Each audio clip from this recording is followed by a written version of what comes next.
And I definitely do. It's really interesting. So I'll just tell you real fast. I actually moved out of the country. Um, and so when I say I'm a whole vibe, I'm a whole Mexican vibe now. I live down here in Mexico, but where I live, where I live at, we have a lot of people who are from America. They're from Canada. There's a lot of people who are not Mexican that live here.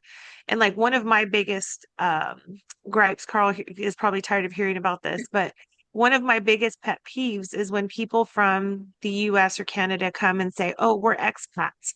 And I'm like, I think you said immigrant wrong. Right? Because you're an immigrant here. Like, so semantics is important, right? Mhm. So when you say you're an expat, that's such a privileged word that you use because if someone from Mexico moved to the US or Canada, what would you call them? Ah, And I'm not even going to pick the worst word, but mm, you would at minimum call them an immigrant. So why do you deserve a different term? What makes you so special? And so I have these disagreements and these arguments at restaurants and bars all the time. ah, language matters. It does Yeah. matter, but it does matter. Language.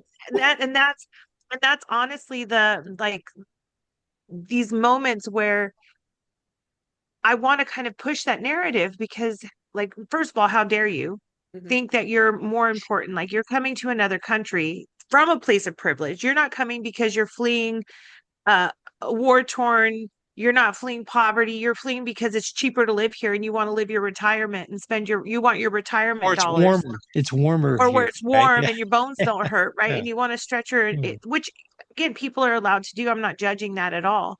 But what I'm also saying is you can't say I'm coming for a better life Mm, free of judgment without judging the people who are doing the same but for different reasons. mhm. And then, even the things like people not wanting to learn Spanish or it's just too hard to learn Spanish. Well, how do you think it feels for people who come to the United States and um are again trying to find work, trying to find a place to live, trying to stay safe and live and still learn English, which is incredibly complicated?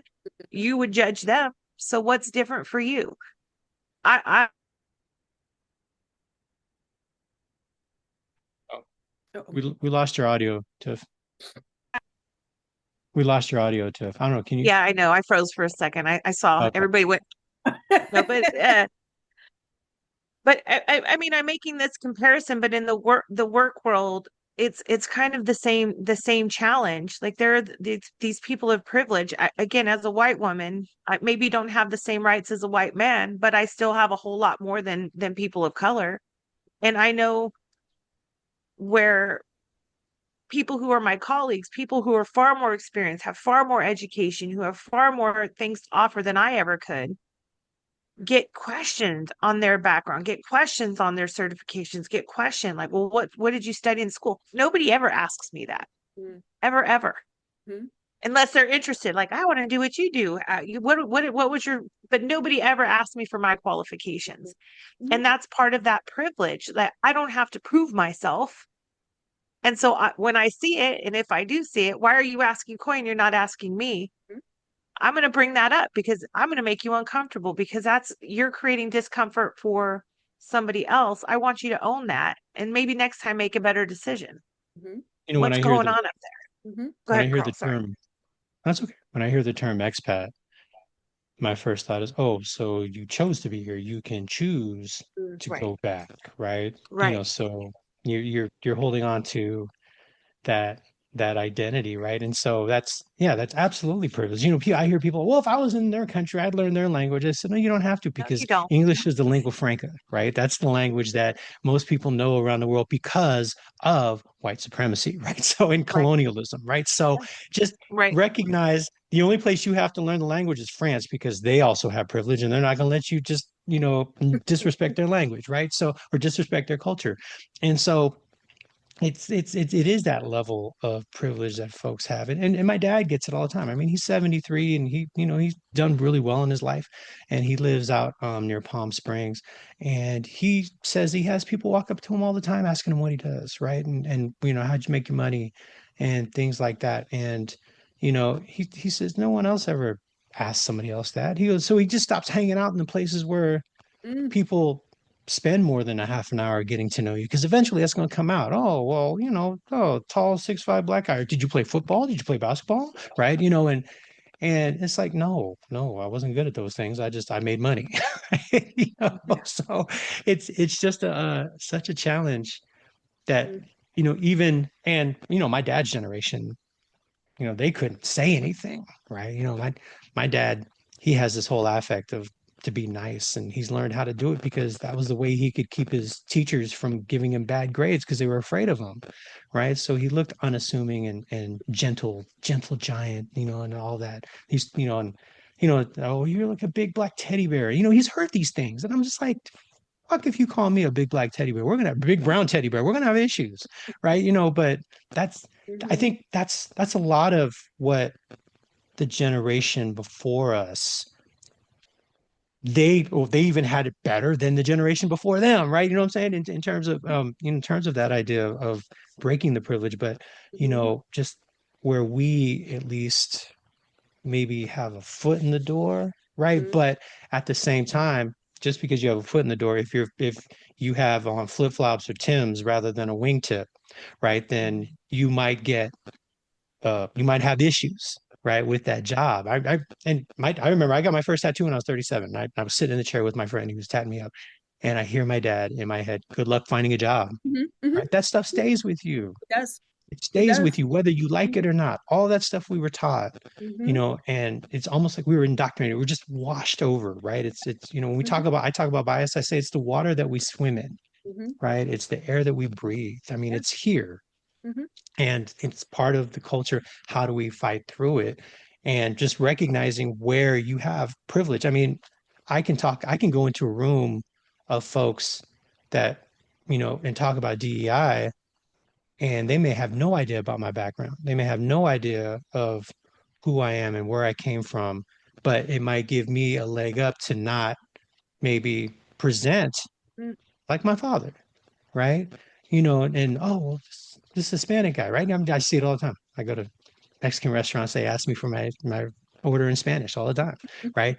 So Mhm. I recognize, I have male privilege, I have cisgender privilege, right? I'm a straight man who, if I need to pull out the bag, well, my mom's German, Irish, and Chumash Indian. Oh, but they stop. They don't listen to Chumash. Oh, German, Irish, okay, right? And so I recognize that. I recognize that I've been able to get credentialed and have my degrees and my my doctorate and whatnot. Then I'm also light skinned, which goes across ethnicities, right, or in different countries and things like that. So there's so many different places where I have an opportunity to to have a platform and not to be judged the same way that other folks are. But then again, at the same time, I just got profiled at a Target, and well, not just because I haven't been to a Target in a minute, but last year I got profiled in a Target in Reading, where I was wearing flip flops, a hoodie, and shorts. I was traveling to up to Delaware County, that Tiff and I's favorite place in the world, and because we travel up there all the time. And so I stopped in Reading and got my free coffee after the Super Bowl. And as I was going in, I went to the bathroom first, and security guard followed me in the bathroom. And I'm like, wow, okay. He doesn't know my credentials. He doesn't know where I'm from or who I work with, right? I was just mentioning that last week in Inyo County. I was down in Bishop, and I said, when I drove up in today, I was wearing my what I call my Bay Area uniform, right? Flip flops, shorts, and a hoodie, right? Because I want to be comfortable when I'm driving. And I said, if I got and I have arthritis, so my knee, I walk with a limp, and this eye closes in the sun when it's too bright, and if I don't have my sunglasses, and I said, just imagine me walking towards you, and I was limping and doing this with a hoodie on, shorts. I said, would your first thought be, oh, that's our teacher for tomorrow, right? Mhm. And that's such a Mhm. powerful thing. And it's cool to surprise people and to break some of those stereotypes, but I mean, we're fighting against human nature, and it's something that if you're not prepared for the fight, it can be scary, right? I know some folks, I'd love to be out there doing stuff, but I also got to pay the bills, right? And so bridging that gap and merging that it's something that still trying to thread that needle and find that way to be inclusive of not just folks who need advocacy and those folks who can provide the advocacy. How do we bridge Mhm. those gaps, and, Yeah. and rather than clash and just even talking about, food stamps, right? Which is the big thing right now. And still hearing people talk about, my wife works at the post office and she has people, well, I mean, shoot, they could just get a job. Post office is always hiring. I don't understand. And my wife has heard me talk about, 90% of folks that are receiving food stamps, are children or elderly or disabled, right? And 70% of people who get food stamps that are working, or, that are of adult age and can work are already work, right? So, all these things that they hear in society that just washes over people and they don't even realize it's happening. And and you can't tell them to wake up anymore because all of a sudden now you're ostracized and destroyed, right? Professionally, it's just threading that needle and finding that opportunity. That's really what that's for me. That's the impact when we're talking about this work, right? So, Mhm. what how do you you know do you even try to thread that needle, or just how do you present in that way that is compelling for those folks in the room who may have a completely different idea of what's right? I think as you keep going, you keep pushing it, just like how you've both shared the place that you stand. So I think it's choice and circumstance. Yeah. It's like those who have choice, but those who are living in a certain circumstance. Whereas I might not be able to show up and have the same impact that you do. I have to figure out what it is in my voice and my experience that I can show up and still have some impact. And so I keep doors open. I show up like me, right? I'm amicable, right? I'm inspired. I want to inspire you. I'm showing up real. Like I want to understand. Past curiosity, right? I want to understand the awe of this. Like I want to be present. I want to understand the experience. Let's talk about the journey. I'm open to it. I don't need to just tell you all the things that I'm experiencing, all the things that my father experienced, all the things I want to know. Let's just put it all out. I want to know from you. Why do you feel the way you feel? Why are you, what is what makes you feel, what's the word I'm looking for? What's the intimidation here? Like let's just really put that on the line. And again, it's unlearning those default templates of what you think of what you think of people like me or those types of things. I just Yeah. want to always keep the door open, keep the line open, and just have really open, fair conversations where it's not intimidating. Folks feel comfortable to show up and have those conversations. And I talk a lot about getting proximate.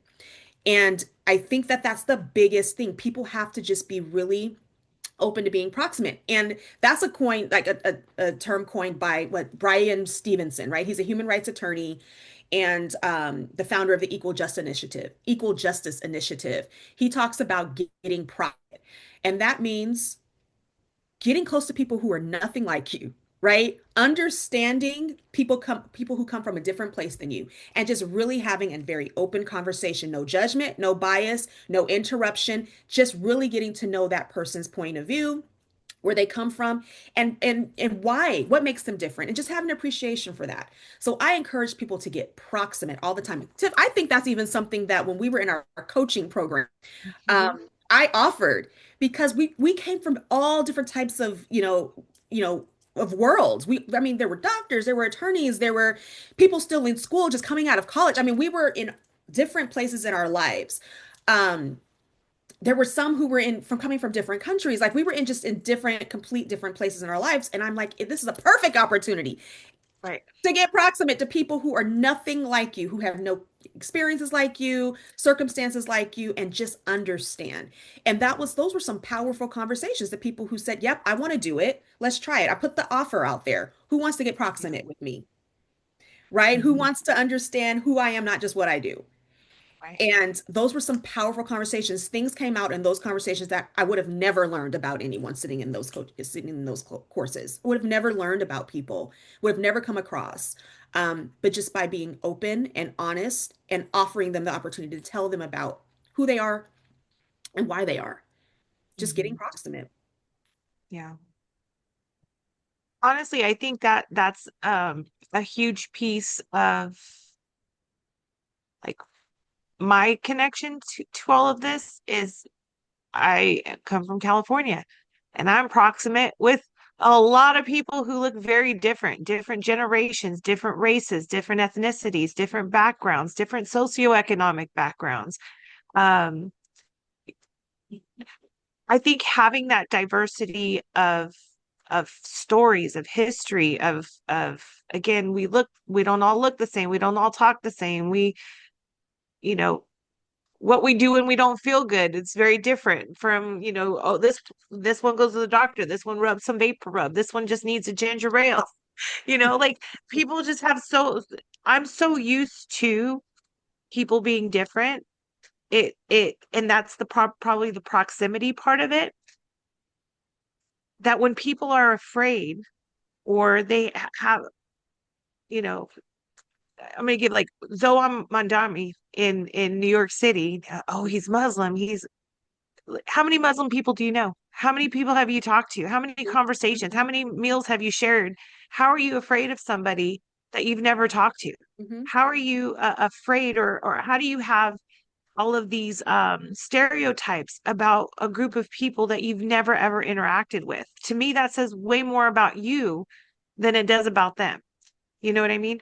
And I love this idea of proximity, but for people who don't have that locally, I'm sorry to say, this is a small world. We do not lack access to connection. No. There are so Mhm. many things that you Mhm. can do Mhm. to grow your sphere, Mhm. that we have no excuse. Like, well, none of my neighbors are black, so I don't really know any black people. Get online, buddy. Mhm. Get on well, don't get on Black Twitter. Don't get on anything Twitter, but do Talk something about else. being messy. Talk about being messy. Yeah, no, we're not gonna do Yeah, that. I'm like, you know what I mean? But like you can interact with people. There's no limits right now. There's so much access to information and technology and story. Like you don't need to have it be just your next door neighbor. Although that's convenient, it's not required. Mhm. And so Chances what are are, you doing? yeah, and chances are your neighbor, you may be in a neighborhood or in an environment where there aren't very many people that are different than you. So Right, what, I mean, right, so that's a very real thing. So getting proximate requires in all honesty, requires very little effort, right? You could be in a right. grocery store, right? Chatting it up with the checker, right? The checkout person, Exactly. or the person right behind you, or whatever it is. You could be going through a fast food line. I mean, getting proximate and having it doesn't have to be a 30-minute conversation. It Right, could be a 2 or 3 minute conversation. It could right, be a chit chat that you have found an appreciation for something or someone you knew nothing about, which has completely blown your mind and changed your perspective and thoughts on what you challenged, what you thought, right, reaffirmed what you thought was. Now you right, know differently. And those are the right. simple things. Those are the very simple things we can do. And in leadership and in organizations, it should be a requirement. In my past organization, it was like Mhm. leaders were required to get proximate with with employees, with other folks that they were leading. You had to get to know them past what they did. You needed to get to know who they were. And so I think that that was a really big win and something I really took away from that time there that I really brought into my personal life and into my coaching. It's so beneficial. And for someone like me, you may not believe I am an introvert. I say I'm an introvert, masquerading as an extrovert, right? So much. But I am Yeah. a complete introvert. And I want to say what is it, what's the test that assesses introverts over extroverts? Myers-Briggs. The Myers-Briggs. Myers-Briggs. Yeah. So I had done Myers-Briggs the first time I had done it, this was maybe 15 years, maybe closer to 20 years ago. And when that came back that I was an introvert, I was I'm like, no way. No, no way. I was ashamed because I hadn't come into who I was yet. I was well into my 30s, right? Or close to. And I was still not clear on who I was or being able to stand in my truth. I was still trying to conform to everything around me. My organization at that time, rewarded people who were very over the top and outspoken and people who presented in the way of extroverts, right? Who were very social and did all the networking and did all the things and could show up in meetings and just, could just off the top of the head just come up with these ideas. I needed to step away. I needed to, take a minute, take a beat, right? I needed to reframe. I needed to refresh. I need to get myself together before I could come back with, a strategy or a plan of action or what I thought it should be. I needed to take a beat. I was conditioned to believe that that was wrong. And so I didn't want to be an introvert. Absolutely no way. I'm the only introvert on my team. It was a them against this me. And it was such a negative connotation in that organization of being an introvert because that was kind of the litmus test for who you were in this organization, type of work that you did. And so I completely was like, no, I told the people, I'm like, no, I need to see the results. Where exactly did I fall? I really think I'm an extrovert. No, I'm very much an extrovert. And they were like, no, this is where, based off how you answer the questions, it took me a long time to be able to accept and really understand what that meant for me, what being an introvert really meant. It had nothing to do with me being social or shy or not. It had nothing to do with that. It had everything to do with how I needed to recharge and how I showed up best. And, how I was able to come to take, I may need to take a step away. Maybe I need to send you an email and not be able to give you my thoughts right in that meeting. Maybe, and so once I had that conversation with my manager about, hey, this is how I'm feeling, that doesn't mean that you should value my work any less. It's just I need to take a minute to reassess things before I can just spit it out in a meeting. And once we had that conversation, he goes, well, I never thought about that before. Everybody else on this team are extroverts. And so I just assumed that you would work in that way as well. So when we start to kind of understand and value people for who they are and where they are in the organization, for what they bring and not how you think they should be showing up, people can thrive a little bit more and be more comfortable in where they are and how they stand and how they show up and show value in your organization. And I think that's a huge piece that a lot of folks that I coach are dealing with. Yeah. I think that's There's a lot such more an extra. important, Yeah. yeah. There's a lot more I was just introverts. saying, Yeah. yeah. Than people want. I mean, I'm an introvert as well. And when I first took the Myers-Briggs, I'm certified in it, but when I first took it, it was my first day at my job. And I answered, yeah, this is how I want to be. This is who I'm supposed to be. This is how I'm supposed to act. And in my role, I'm supposed to do this. And I came out like my boss as an extrovert. It took about 3 days to recognize I was nothing like her. In fact, we share one letter. And so when I went and got certified and just really understood who I am and why I was Mhm. fighting that introvert label, because I'm not a wallflower. I'm not someone who's, shy, right? I can't do that. I'm a trainer. I have to get up in front of people. Mhm. And when I realized that it was, okay, so yeah, you get up in front of people and you're great, but, think about, on your drive back, who do you want to talk to? Nobody, right? I want to Mhm. listen to my podcast, Right. my music, just be able to recharge my battery on my own.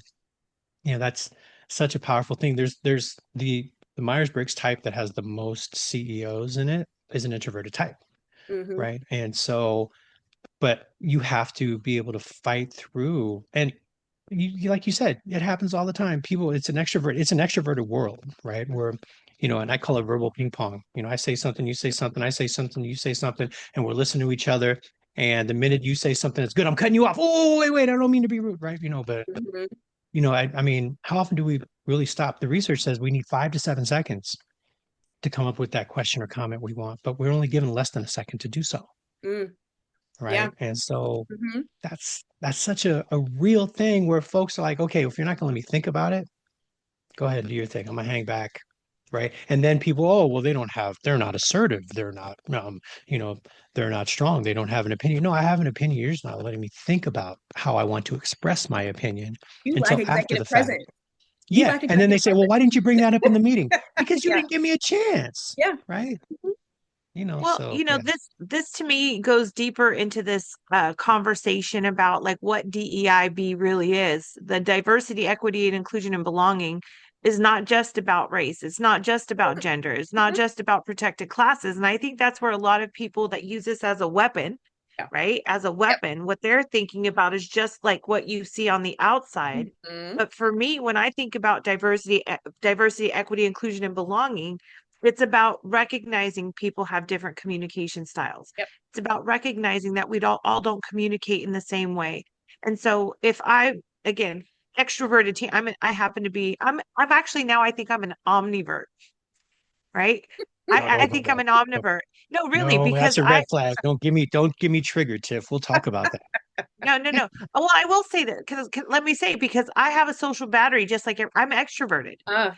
And I have a social battery. And when my social battery runs out, I'm like, I need extended periods of time by myself to recharge. I just had a huge event at my house this week and I had company all weekend and my friends left this morning. And I'm like, I love my friends a lot. And I was just like, oh, thank God.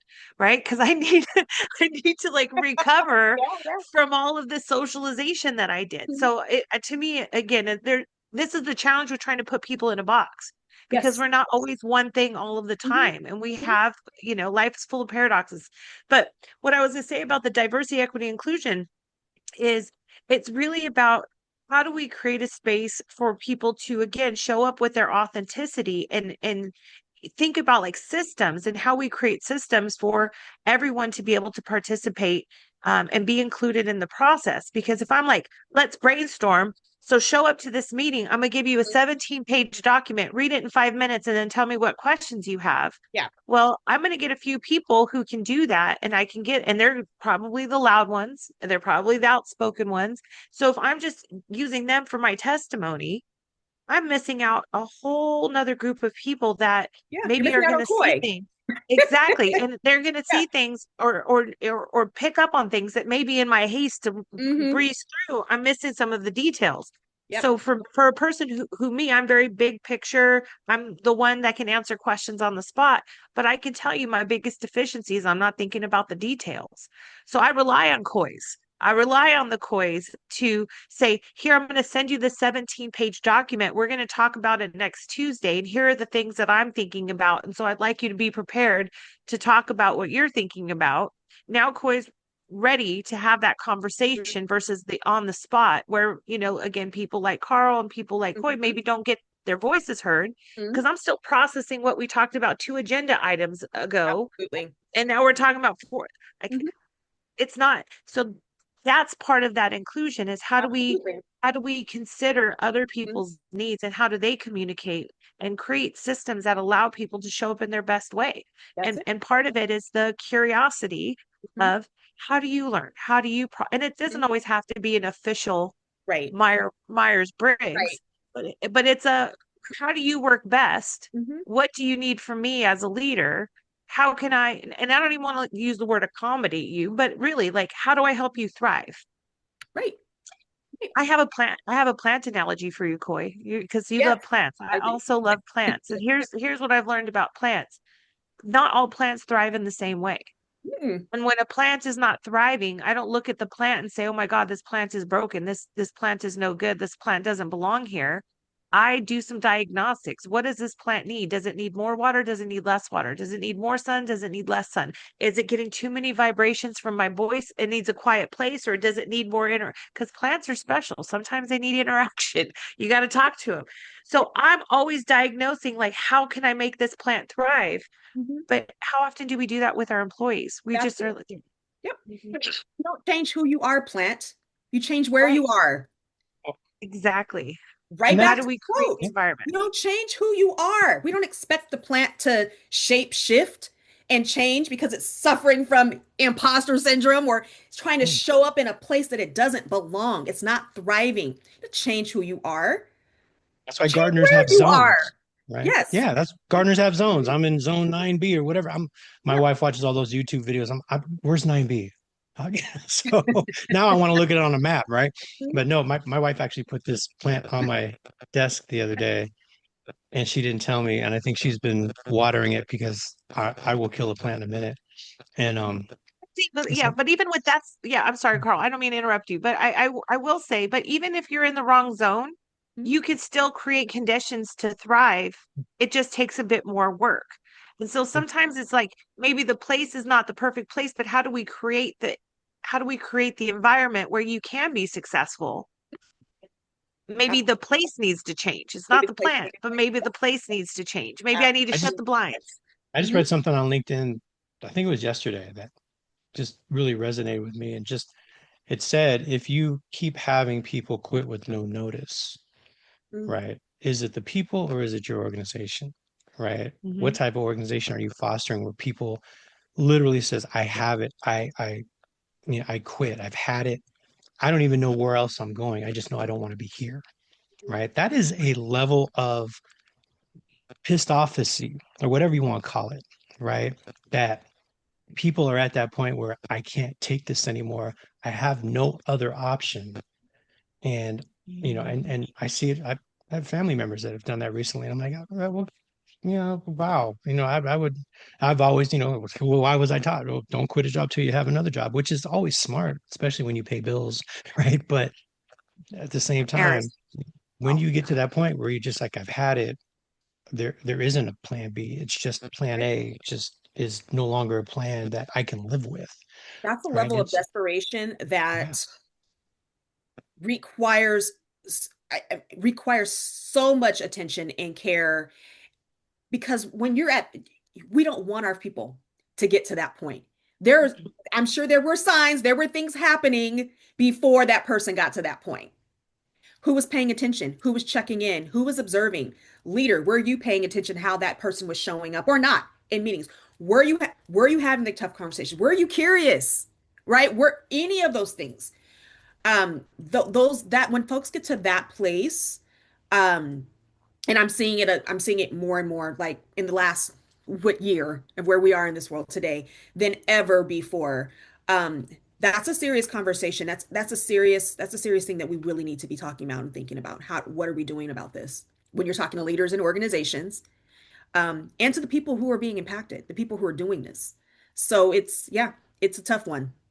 Yeah. You're talking about, being proximate, being Yeah. around people. You Mhm. talk, Tiff, about being curious. I call it intentional curiosity, Mhm. because our brain doesn't want to be curious, or, our brain wants to know what we know. Right. And then some of Right. us lean towards other people where our first thought is, how do they feel? Mhm. And then the other half of us lean towards, how do I feel? Yeah. Right. And so it's really, a tough one, but to grow that intentionality, Mhm. what do you guys think about that? How do we grow that intentional thought? I mean, fake it till you make it cool. But, like I said, when the rubber hits the road and things are going hot and heavy, we get that tunnel vision. How do we make sure that part of what, our move ahead, where we're just going forward without thinking about it, includes that Mhm. curiosity?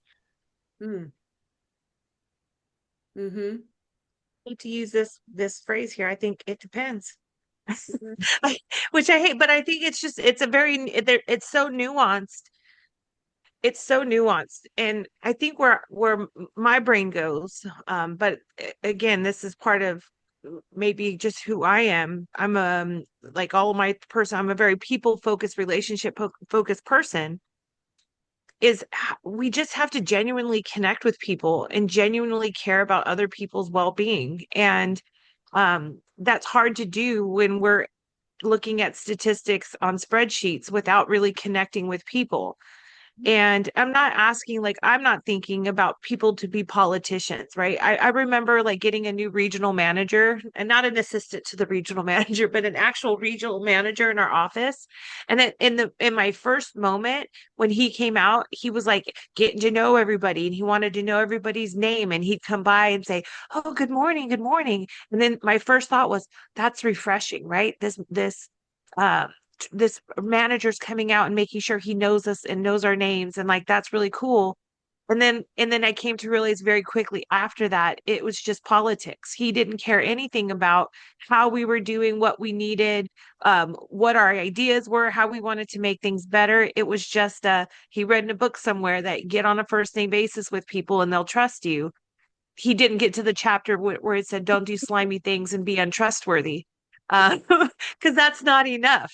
So, when I think about like the people part of it, I'm not asking leaders to come out and say, Coy, hold my hand, tell me about your childhood trauma. I want to know Mhm. deep in your psyche, what are your biggest fears in life? Like that level of vulnerability and connection is not necessary. But what I do need to know is, what do you care about, Coy? What's important to you? Why did you choose this job? What are you hoping to contribute? What are you hoping to take away? How can I support you? Or how do I get out of your way? Like, if you have an idea, do you feel safe to come and share that idea with me with no strings attached? Can I communicate with you enough to say, I like this part of it and here's our restrictions, but this part I really enjoy. Try it out. I trust you. Tell me how it works out for you. Mhm. Like, those are I think what leaders really need is that genuine person to person contact that has nothing to do with the organizational chart. Mhm.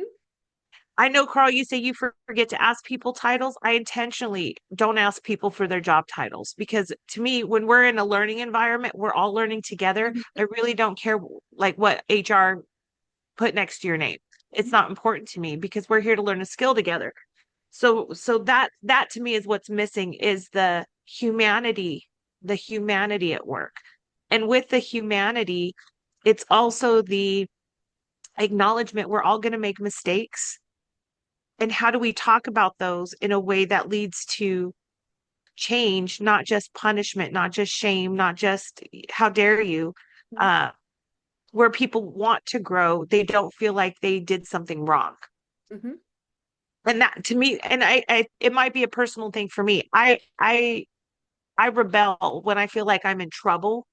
Like, there's one thing to be like, hey, you made this mistake. This is what we want to see from you. Like, what's our plan moving forward? How do we want to clean this up, fix this, do it better next time? I'm all for that conversation. But when it's like, you made this mistake and oh, get out of here. I don't want to hear it. Like, it's not coming from a genuine place. And I see right through that. It's a big turnoff. And now I don't want to do better. This is not healthy. I'm not always a good person, Coy. Now I want to dig my heels in and do it even more Uh-huh. to show you I do what I want. Yeah. Versus I want to collaborate and work with you because I trust that you're coming from a good place. Mhm. Mhm. But if you're not coming from a good place, we're going to be in the bad place together. So buckle up because I'm a hot mess in a dumpster fire and I could go ruin your life.